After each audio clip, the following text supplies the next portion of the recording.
केंद्र सरकार ने बिजली उपभोक्ताओं के अधिकारों की रक्षा करने के लिए बिल का एक नया मसौदा तैयार किया है।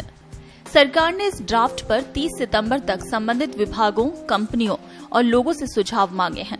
नए ड्राफ्ट में ग्राहकों को भरोसेमंद सेवा, बिजली कनेक्शन लेने को आसान बनाने, बिजली वितरण करने वाली कंपनियों की तरफ से सेवा में देरी होने पर मुआवजा देने और उपभोक्ताओं की शिकायत का समाधान करने के लिए 24/7 काम करने वाला कॉल सेंटर शुरू करने का प्रावधान करने की बात कही। आइए आपको बताते हैं कि कौन कौन से अधिकार इस बिल से उपभोक्ताओं को मिलने जा रहे हैं। सबसे पहला, सेवा की विश्वसनीयता और पारदर्शिता का अधिकार। बिजली वितरण कंपनियों डिस्कॉम के लिए प्रतिवर्ष उपभोक्ताओं की औसत संख्या और आउटेज की अवधि तय करनी होगी।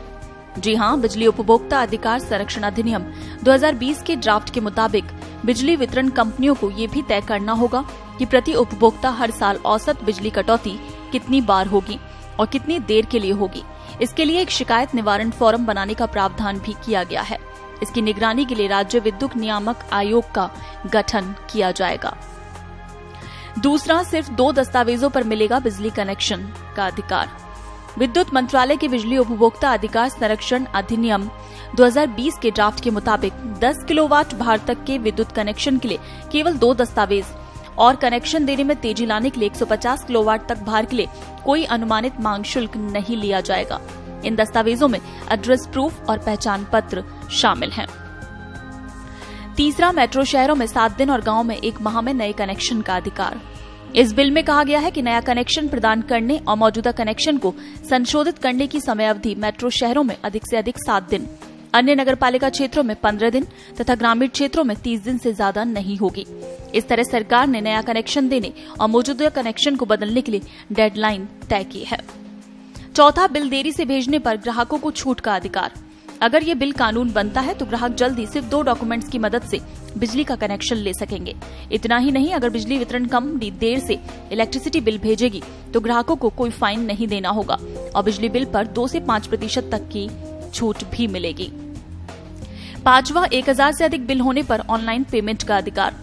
नए बिल के अनुसार नकद, चेक, डेबिट कार्ड और नेट बैंकिंग आदि से बकाया बिलों का भुगतान करने का विकल्प तो होगा, लेकिन 1000 रुपए या उससे अधिक के बिल का ऑनलाइन ही भुगतान किया जा सकेगा। छठा, डिस्कनेक्शन की पारदर्शी प्रक्रिया का अधिकार। डिस्कनेक्शन, पुनः संयोजन, मीटर बदलवाना, बिलिंग और भुगतान आदि से संबंधित स्पष्ट प्रावधान होंगे। प्रावधान और उनके निवारण के लिए शिकायत निवारण फोरम का गठन किया जाएगा। सातवां, सौर ऊर्जा वाले उपभोक्ताओं के लिए विशेष अधिकार। उपभोक्ताओं की उभरती हुई श्रेणी को पेशेवर के रूप में मान्यता दी जाएगी।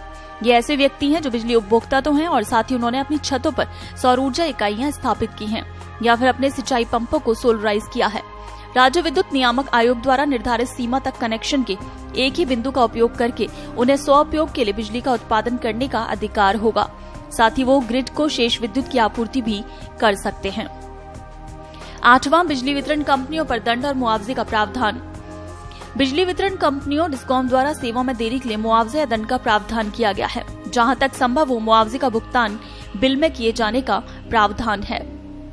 नवा, शिकायत की ऑनलाइन ट्रैकिंग प्रणाली का अधिकार। 7 दिन 24 घंटे toll free call centre, web आधारित सहायता और सामान्य सेवाओं जैसे कि नया कनेक्शन, डिस्कनेक्शन, पुनः संयोजन, कनेक्शन के स्थान में बदलाव, नाम और विवरण में परिवर्तन, लोड में बदलाव, मीटर को बदलवाना, विद्युत आपूर्ति में बाधा, इन सब के लिए मोबाइल एप्लीकेशन, SMS और ईमेल अलर्ट सुविधा, ऑनलाइन स्टेटस ट्रैकिंग और स्वचालित प्रक्रिया की व्यवस्था की जाएगी। और 10वां अधिकार, शिकायत निवारण फोरम में उपभोक्ताओं को जगह। उपभोक्ताओं की शिकायत निवारण में आसानी लाने के लिए सब डिवीजन के स्तर पर उपभोक्ता शिकायत निवारण फोरम का गठन किया जाएगा। शिकायत निवारण फोरम में विभिन्न स्तरों पर उपभोक्ताओं के 2 से 3 प्रतिनिधियों को भी जगह दी जाएगी। ब्यूरो रिपोर्ट, पत्रिका टीवी।